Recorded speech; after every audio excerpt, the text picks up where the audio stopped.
জবা হয়ে কাঁদে দিন রাত্রি, নীরব রাতের সাথে আমি একা যাত্রী।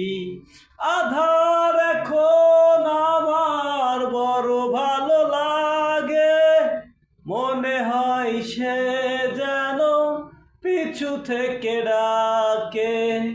চোখেরই জলে লেখা কত যে কবিতা, ঝরে পড়ে প্রতিদিনই তোমারই নামে। যেদিন চোখের জল শুকিয়ে যাবে, মনে রেখো সেদিন আমার মরণ হবে। চোখেরই জলে লেখা কত যে কবিতা, ঝরে পড়ে প্রতিদিনই তোমারই নামে।